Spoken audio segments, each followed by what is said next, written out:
가정에서 예배를 드리시지만 우리 옆에 계신 가족들을 향해서 함께 인사하겠습니다. 사랑합니다. 축복합니다. 1992년 10월 28일 무슨 날인지 아십니까? 아주 오래된 얘기긴 하지만 그 다미 선교회라는 선교회에서 휴거가 있는 날이라고 했습니다. 그래서 뉴스로, TV로 생중계하기도 했죠. 휴거가 되는가 안 되는가 그런 때가 있습니다.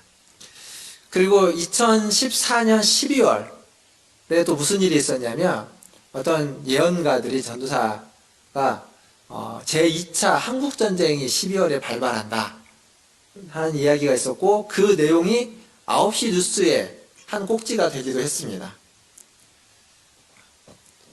그러니까 여러 선지자들이라고 불리는 분들이 한국의 전쟁 혹은 정치 또 한국의 교회에 대해서 여러 가지 예언들을 많이 합니다. 이런 예언에 대해서 한국교회 성도들은 굉장히 좀 취약합니다. 왜 취약하냐면 어떤 역사적인 문화적인 배경이 있어서 그런지 어떤 외압과 위기에 대해서 더 이렇게 반응을 더 많이 하는 것 같습니다. 거기에다가 예언이라고 하면 굉장히 영적인 것으로 생각하고 무조건 받아들입니다. 그러니까 혹시나 하는 마음이겠죠. 혹시나 하는 마음으로 그것을 일단 따르고 추종하는 편입니다. 그러다 보니까 요즘은 카톡, SNS 혹은 유튜브를 통해서 그런 내용들이 재생산되고 확산되고 심지어는 오래전에 지났던 잘못된 이야기들도 다시 끄집어내어져서 얘기되는 그런 경우들도 많이 있습니다. 사실 알아야 되는 것들이 있습니다. 꼭 알아야 되는 것들이 있죠. 근데 요즘 우리가 살고 있는 시대는 알아야 될 게 너무 많습니다. 그리고 이미 우리가 굉장히 많은 것들을 알고 있습니다. 그런데 많이 알고 있는데 정작 알아야만 하는 것을 모르는 경우도 있는 것 같습니다. 어렸을 때, 유치원 때 배우는 것으로 충분하다고 이야기하는 분들도 있는데 우리가 지금 그리스도인으로서 알아야만 하는 것은 무엇일까요? 그리스도인이 알아야만 하는 가장 중요한 것. 그것은 바로 하나님의 말씀이라고 생각합니다. 하나님의 말씀을 그래서 우리는 이렇게 매주 이번 주에는 열왕기 하를 통독하지만 지난주에는 열왕기 상을 통독했죠. 이렇게 하나님의 말씀을 읽고 묵상하는 겁니다. 그리고 매주 예배를 통해서 하나님의 말씀을 듣고 있습니다. 사실 성경 66권 어느 한 부분 중요하지 않은 부분이 없겠지만 그 66권 중에 좀 더 중요하다고 할 수 있는 부분을 뽑으라면 여러 신학자들과 또 성경 번역가는 어디를 뽑냐면 로마서를 이야기합니다. 윌리엄 틴테일이라는 성경 번역자는 성경에서 가장 중요한 한 권을 뽑으라면 로마서다 이야기했고 슈페너라는 신학자는 성경을 하나의 반지라고 이야기한다면 그 반지의 보석은 로마서이다 라고 얘기했습니다. 그만큼 로마서가 가장 중요한 부분이라고 이야기합니다. 저는 이번 주부터 로마서 말씀을 여러분과 함께 좀 살펴보려고 합니다. 어떤 부분은 굉장히 좀 세밀하게 살펴볼 것이고 어떤 부분은 좀 이렇게 멀리서 조망하듯이 좀 살펴볼 겁니다. 오늘은 이제 로마서의 첫 시간으로 서론입니다. 서론은 가장 중요하지만 가장 좀 따분하고 지루하기도 하고 약간 강의 같은 느낌이 들 수도 있습니다. 근데 이 서론을 통해서 우리가 봐야만 하는 건 뭐냐면 로마서가 말해주고자 하는 메시지가 무엇인지. 사실 로마서는 복음을 이야기하는 겁니다. 로마서를 통해서 우리는 다시 한번 복음을 들어야 되는 거죠. 우리가 살고 있는 이 시대는 어떤 시대보다도 복음이 필요한 시대인 것 같습니다. 왜곡된 복음, 값싼 복음, 그리고 정치 복음 이런 것들로 인해서 서로 분열이 되고 갈등이 생기고 차별이 생기고 혐오가 생기고 있는 이 시대에 하나님의 복음은 진짜 복음은 그 모든 갈등과 차별과 분열과 혐오를 다 이겨내고 극복하고 화해시키는 것이기 때문에 그렇습니다. 그러한 은혜가 이 로마서를 통해서 우리에게 있기를 바라겠습니다.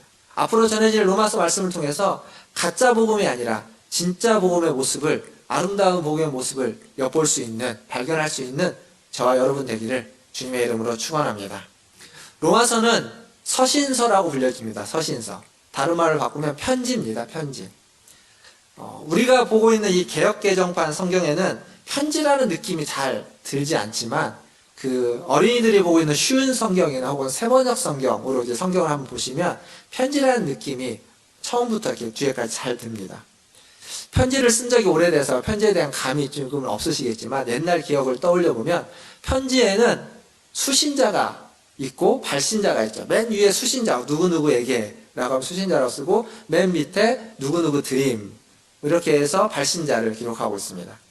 로마서의 수신자는 로마에 있는 교회 성도들입니다. 로마 교회 성도들이 수신자죠. 발신자는 사도 바울이 되겠습니다. 바울이 사도행전을 보면 전도여행 하다가 고린도에 머물러서 로마서를 썼다라고 보통 이야기합니다. 그런데 그때 바울의 나이가 굉장히 많아서 바울이 눈도 잘 안 보이고 나이가 많아서 직접 쓰지 않고 더디오라고 하는 대피라는 비서가 있었는데 그 비서가 로마서를 썼습니다. 바울이 이제 얘기해 주는 거죠. 바울이 말을 하면 그 비서가 받아서 로마서를 기록했습니다. 그리고 그 성도 중에 여자 집사 베베라고 하는 여자 집사가 그렇게 해서 작성된 로마서 서신을 가지고 로마에 가서 로마 교회에 전달을 했습니다. 즉 로마서라는 우리가 보고 있는 이 성경은 한 사람의 수고만으로 쓰여진 성경이 아니라는 겁니다.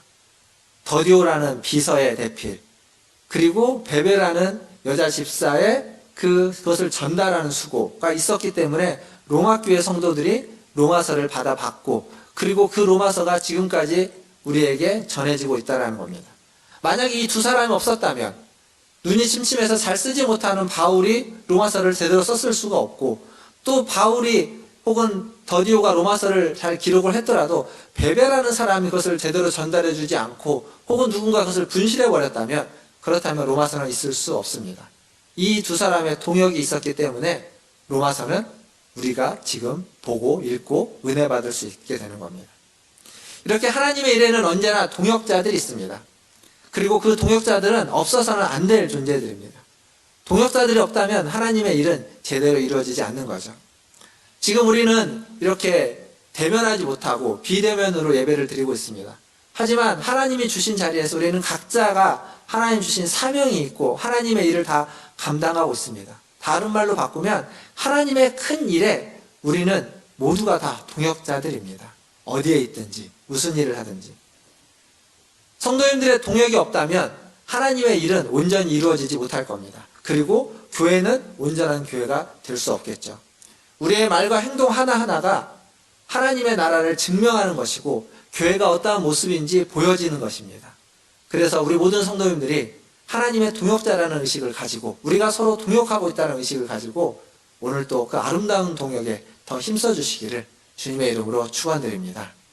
이 로마서 편지를 쓸 때는요, 어떠한 목적이 있습니다. 그리고 편지를 쓰는 이유가 있습니다. 그걸 배경이라고 이야기할 수 있죠. 어떤 배경과 어떤 목적을 가지고 편지를 쓰는데, 로마서를 쓴 바울은 어떤 배경과 어떤 목적이 있냐면, 제가 이제 그 코로나가 있기 전까지 수요일 날 사도행전을 굉장히 오랫동안 설교를 했습니다. 그 사도행전을 쭉 보면 바울이 이제 등장해서 전도여행을 다니면서 복음을 전하는데 바울을 계속 따라다니는 사람들이 있습니다. 따라다니면서 바울이 하는 일에 계속 태클을 거는 사람이 있어요.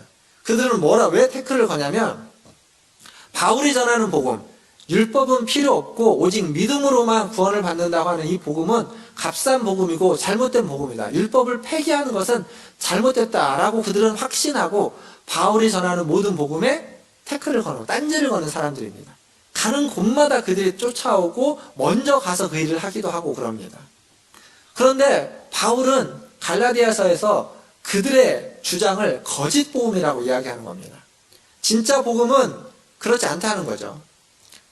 진짜 복음은 율법이 필요 없이 믿음으로서만 구원을 받는 복음인데, 그들은 율법이 있어야만 한다고 이야기하면서 복음을 왜곡하고 복음을 훼손했다고, 그래서 그들은 가짜 복음을 전하는 자들이다 라고 바울은 매도합니다.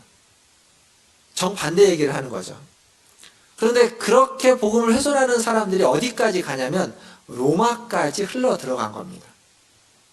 바울이 그 소식을 듣고 바울이 로마서를 통해서 로마에 있는 교인들이 그런 왜곡된 복음, 훼손된 복음, 거짓 복음에 귀 기울이지 않도록, 그것에 그것을 듣고 믿지 않도록, 그래서 로마서를 써서 보낸 겁니다. 여기에는 바울의 어떤 또 다른 목적이 하나 있습니다. 바울은 로마를 통해서 서바나라고 하는 스페인까지 가려고 하는 어떤 목적이 있었는데, 계획이 있었는데, 그러려면 로마 교회가 건강해야 되겠죠.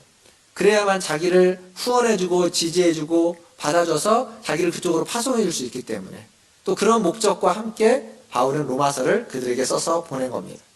즉 바울에게 있어서 로마서는 공적인 면이 있고 또한 사적인 자신의 계획을 위한 도움으로서 공적이고 사적인 면이 함께 있는 겁니다. 또한 그동안 바울이 당해왔던 바울의 감정, 그 자기를 따라다니면서 자기를 비난하고 이렇게 태클을 걸었던 이들을 향한 바울의 감정이 고스란히 다 묻어있는 편지가 되는 거죠. 우리가 로마서를 본다면 바울의 그러한 어떤 마음과 그러한 상황을 좀 염두에 두면서 로마서를 읽을 때 로마서 안에서 바울의 어떤 격양된 모습들, 또 그러한 톤들, 그러한 마음들을 더 잘 헤아릴 수 있을 겁니다. 이게 발신자인 바울의 상황이었다면 수신자인 로마 교회도 나름의 정황이 있었습니다. 사실 로마 교회가 어떻게 생성됐는지는 우리가 잘 알지 못합니다. 로마 교회가 어떻게 만들어졌는지, 세워졌는지는 정확히 알지 못합니다. 그런데 학자들이 뭐라고 이야기하냐면 오순절날 예루살렘에 모였던 유대인들 중에 로마에 있는 유대인들이 왔고, 그리고 그들 안에서 베드로가 이제 한 설교를 통해서 예수를 믿게 되는 사람이 수천 명이 생기는 거죠.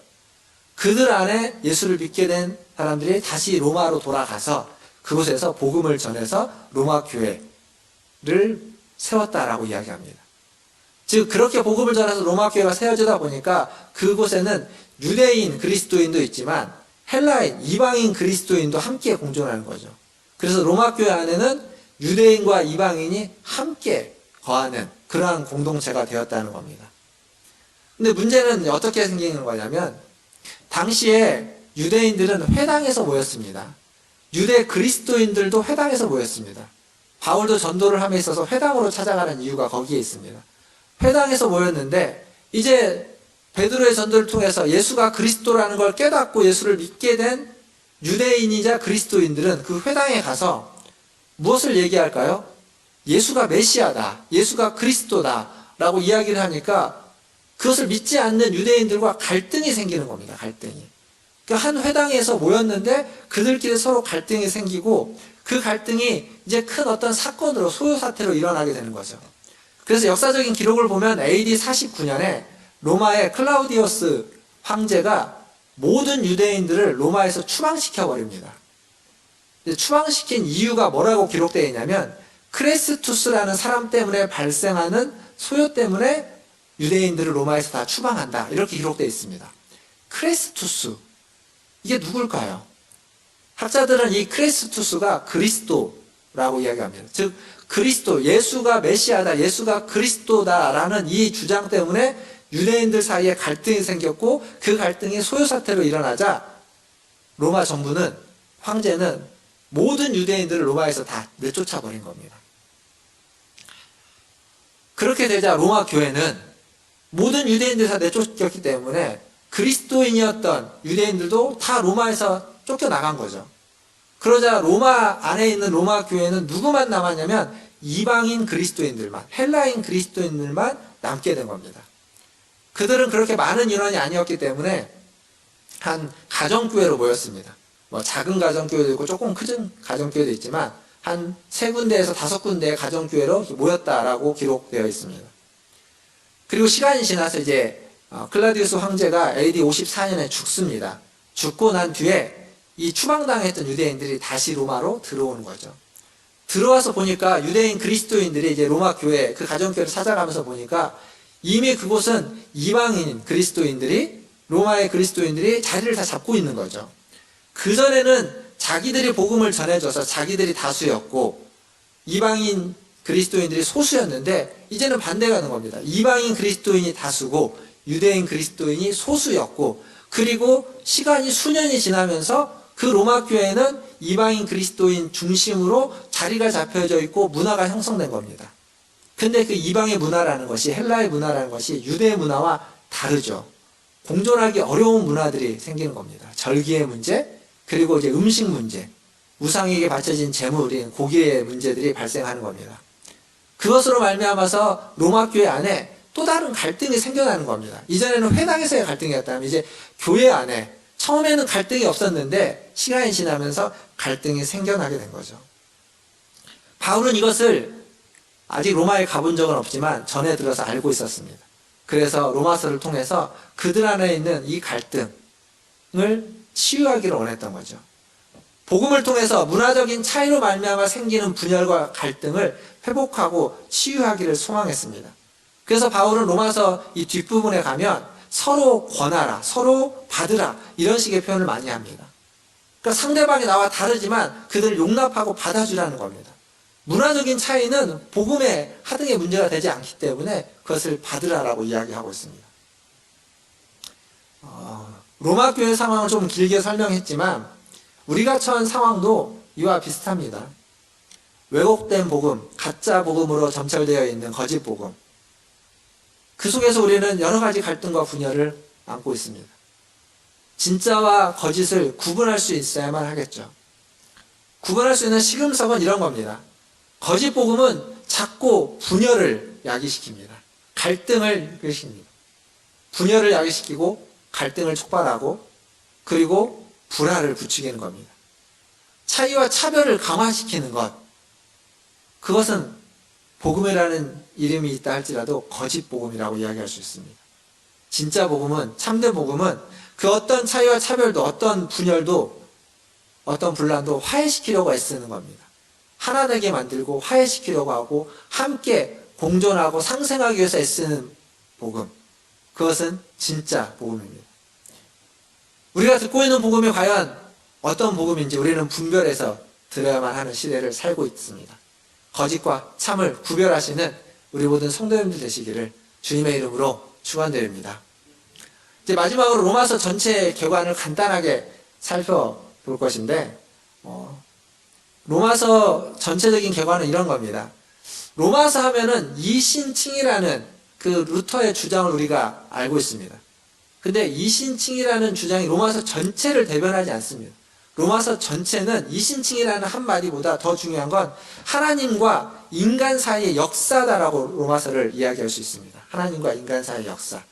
무슨 얘기냐면 하나님의 주권을 거부해서 타락한 인간의 모습, 그리고 그러한 인간을 하나님이 다시 죄로부터 회복시켜주는 그 역사의 이야기들, 그리고 그렇게 회복된 인간들이 어떻게 살아가야만 하는지, 역사 속에서 어떠한 삶을 살아야만 하는지에 대한 이야기, 이게 로마서의 전체적인 이야기의 흐름입니다. 그래서 존 스토트는 로마서 강의에서 이런 얘기를 합니다. 서론에서 하나님의 진노에 대한 이야기, 그리고 하나님의 은혜에 대한 이야기, 그리고 하나님의 계획에 대한 이야기, 하나님의 뜻에 대한 이야기가 로마서의 전체 흐름이다. 하나님의 진노, 그리고 하나님의 은혜, 하나님의 계획과 하나님의 뜻, 이게 로마서 전체의 내용이다 라고 이야기하고 합니다. 이런 겁니다. 이런 결과가 말해주는 건 하나님은 이 세상을 향해서 어떠한 마음을 가지고 있는지를 말해주는 겁니다. 자기의 피조물인 사랑하는 인간들이 죄로 말미암아서 타락했습니다. 반역했습니다. 그래서 하나님은 진노하시는 겁니다. 그런데 하나님은 그냥 울분을 토하면서 진노하는 것이 아니라 마음이 아프신 거죠. 진노할 수밖에 없는 인간의 반역을 향해서. 그 마음이 아프신 그 아픈 마음을 부여잡고 더 큰 아픔을 감당하면서까지 그들에게 은혜를 베푸는 겁니다. 사랑하시는 거죠. 그게 십자가의 사랑입니다. 진노하시는 하나님, 아파하시는 하나님, 그리고 더 큰 아픔을 경험하지만 인간을 사랑하시는 하나님, 로마서에서 우리가 발견하고 있는 하나님입니다. 그리고 그런 우리가, 그 사랑받은 우리가 하나님의 뜻대로 살아가기를 위해서 도와주시고 기다려주시고 인내해주시는 하나님, 그게 바로 로마서에서 우리가 발견해야 되는 하나님입니다. 앞으로 로마서를 통해서 이런 하나님을 발견하시기를 주님의 이름으로 축원합니다. 오늘 본문을 로마서 1장 1절 읽었습니다. 왜 그랬냐면 제가 이제 서론을 이야기하고 서론만 이야기하면 너무 좀 딱딱하니까 1장 1절 한 말씀을 좀 같이 보려고 했는데 시간을 보니까 1장 1절을 다 볼 수는 없을 것 같고 1장 1절에 딱 한 단어만 좀 생각해 보겠습니다. 1장 1절이 뭐라고 적혀져 있냐면 예수 그리스도의 종 바울은 사도로 부르심을 받아 하나님의 복음을 위하여 택정함을 입었으니 라고 기록되어 있죠. 여기에서 종이라는 말 한마디만 좀 생각해 보겠습니다. 한 단어. 종이라는 말은 이제 좀 느낌을 살려서 번역을 하자면 예수 그리스도의 노예라는 표현이 맞습니다. 노예. 우리는 지금 종, 노예 이런 식의 신분이 없지만 고대 사회에는 그런 신분이 있었습니다. 노예. 근데 노예를 어떤 식으로 우리가 이해하면 좋냐면 이런 표현이 있더라고요. 당나귀와 노예의 차이점은 말을 한다는 것 외에는 없다. 당나귀나 노예는 다 똑같이 주인을 위해서 일을 하는데 인간 노예는 주인을 위해서 일을 하는데 말을 할 수 있다는 것만 다르고 모든 건 다 똑같다. 그러니까 노예가 그 시대에 어떤 신분이었는지를 말해주는 표현입니다.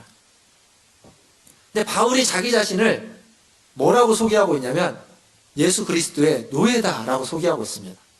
자, 보세요. 앞에 제가 서로를 이야기하면서 뭐라고 말했냐면 바울의 이야기를 통해서 진짜 복음을 알려주고 그 분열을 치유하기 위해서 그런 목적으로 지금 서신서를 썼는데 서신서를 쓰는 자신을 소개함에 있어서 자신을 노예다라고 소개를 한다면 서신을 받아보고 있는 로마 사람들이 볼 때 이게 믿을 만한 서신일까요? 아닐까요?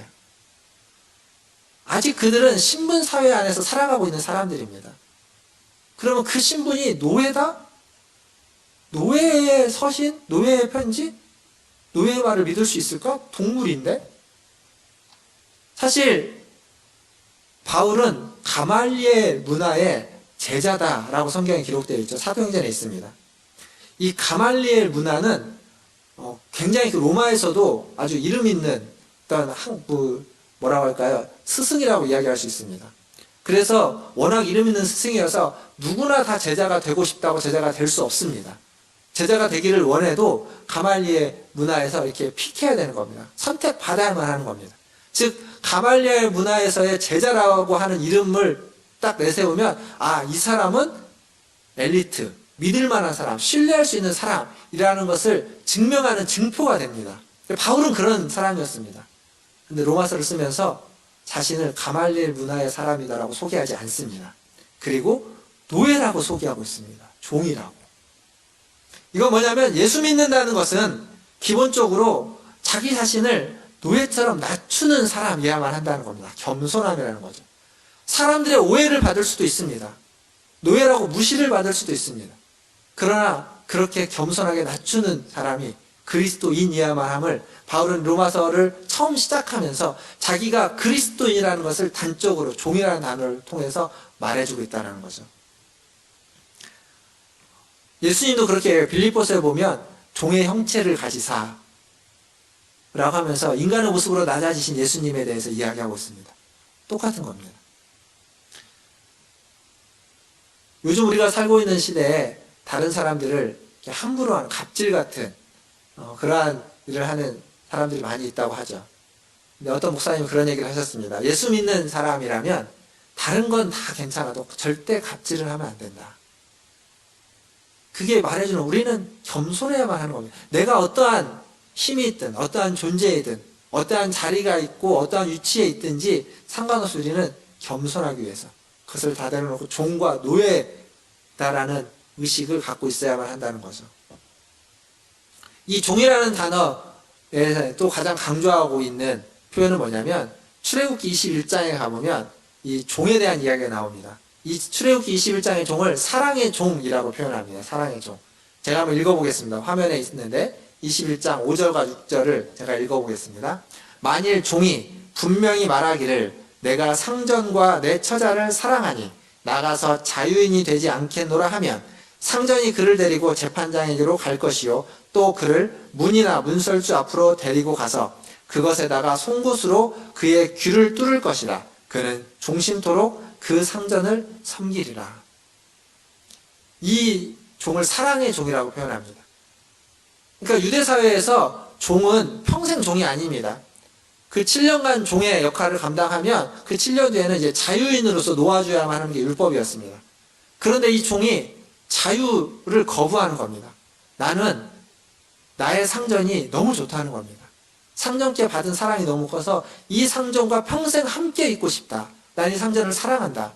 라고 하면 재판장에 가서 보이고, 그리고 문과 문설주에 대고 귀에다가 구멍을 뚫는 겁니다. 구멍을 뚫음으로써 나는 평생 주인을 섬기는, 상전을 섬기는 종이 되겠다. 자신의 모든 평생의 자유를 포기해버리는 겁니다. 이게 바로 사랑의 종입니다. 사랑의 종. 한번 생각해 보십시오. 귀를 뚫는 장면. 문설주에다가 귀를 대고 송곳으로 구멍을 뚫습니다. 아프겠죠? 아플 겁니다. 근데 자기가 이제 평생 종으로서 자유를 다 포기하기 때문에 그 억울함과 그 안타까움과 그 아쉬움으로 가득 찬 얼굴일까요? 아니면 그 종의 얼굴이나 그 상전의 얼굴이나 감동과 감격이 있는 얼굴일까요? 아마 눈물을 흘릴지도 모릅니다. 그러나 그 눈물은 화나 분노나 자신의 억압 때문에 흘리는 눈물이 아니라 감격과 감동의 눈물일 겁니다. 그러니까 이 종이라는 표현이 그냥 일반적으로 보면 노예로서 아주 지극히 미천하고 하찮고 무시되는 표현이겠지만, 지금 이제 바울이 이야기하고 있는 예수 그리스도의 종 바울이라고 할 때 이 종이라는 표현은 얼마나 감동스러운, 감격스러운 표현인지 모르는 겁니다.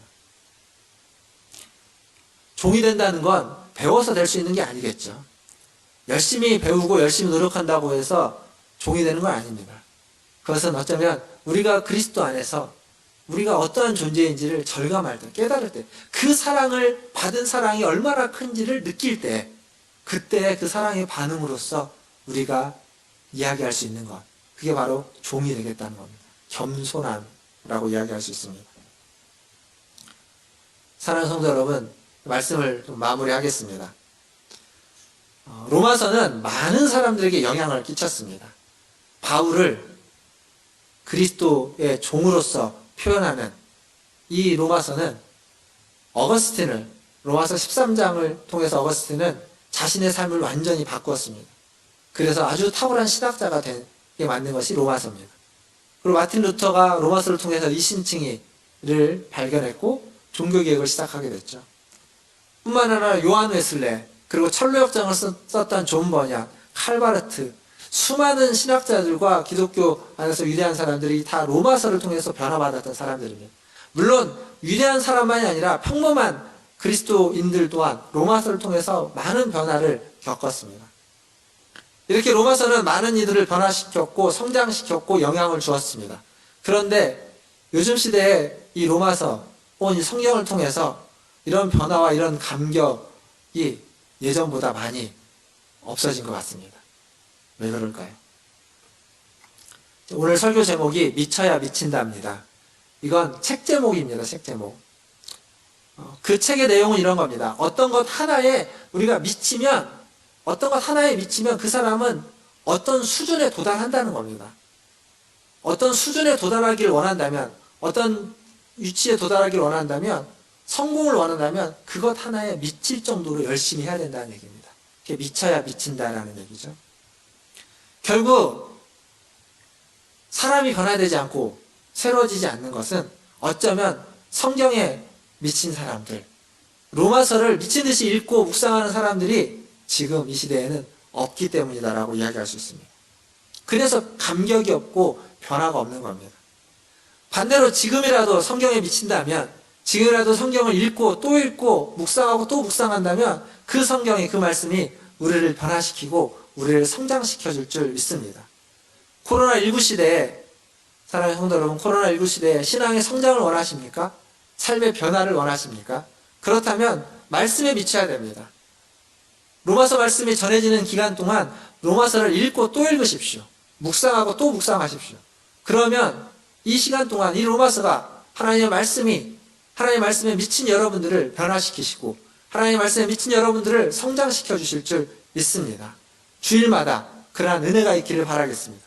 로마서를 통해서 수많은 변화를 받고 깨달음을 받고 성장받았던 그 사람들의 명단에 저와 여러분의 이름도 우리가 로마서에 집중하고 읽고 또 읽고 묵상하고 또 묵상한다면 그 명단에 우리의 이름도 올라갈 수 있는 줄 믿습니다. 우리 모든 성도님들의 이름이 그 로마서를 통해서 변화받은 유인들의 이름에 올라갈 수 있기를 주님의 이름으로 축원합니다. 기도하겠습니다.